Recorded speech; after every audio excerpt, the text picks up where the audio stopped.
Thank you, Lord. Thank you, Lord. Thank you talaga, Lord. Ang galing kasi. Ang galing lang talaga. Kasi wala siyang ginawa eh.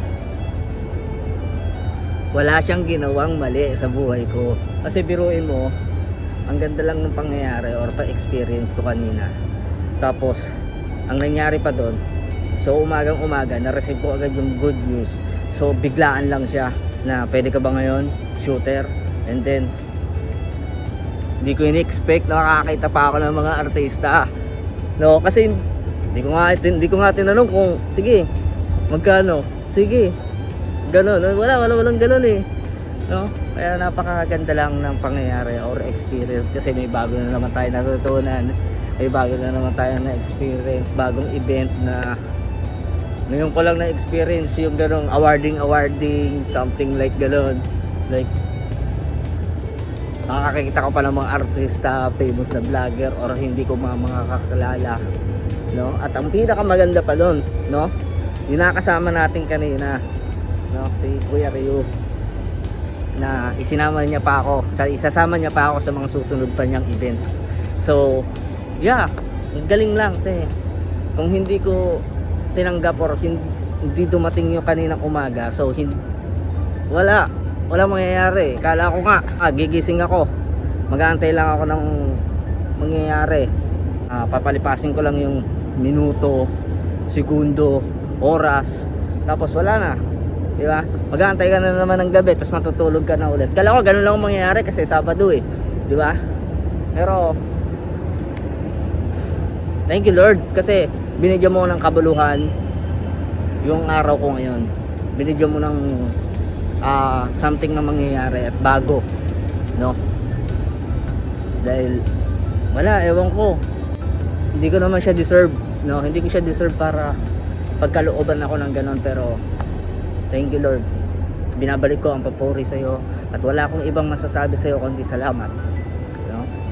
Wala naman akong ibang hiniling, no? Imbis na dapat niya sa iba ibigay, no? Kasi hindi naman ako yung humihiling eh, di ba? Pero alam ni Lord na kailangan ko, siyempre. Alam naman natin ang buhay dito sa ibang bansa na napakahirap. So, ang galing ni Lord. Wala na ibang masabi kundi ganun. Ang galing ni Lord. Pero, hindi ko naisip na ganun ang mangyayari sa araw ko ngayon, no? So, ngayong Sabado, imbis na kala ko magpapahinga lang ako, pero hindi. Ang galing lang kasi first time ko nakakita nga ng mga artista, mga vlogger, mga basta. Kaya sabihin ko lang kung sino yung mga nakita ko, no? Siyempre, nakita ko lang naman doon si Piolo Pascual, Catriona Gray, Catriona Gray, no? Hindi ko akalain na ganun pala kaganda si Catriona Gray at si Piolo Pascual. Ay kamukha ko pala. Ha? So yeah.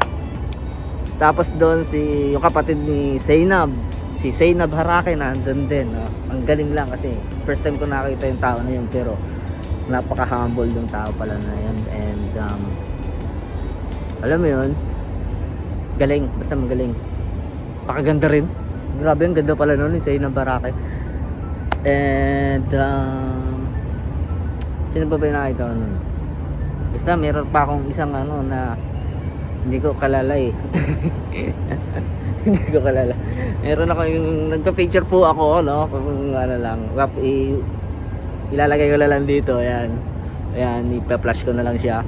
Na nagpa-picture po ako sa taong hindi ko alam. Tapos tinanong ko siya sa kasama ko, no? Ang sabi niya ay isang model or ewan ko, endorser ata or siya may-ari nung isang brand, beauty product brand, no?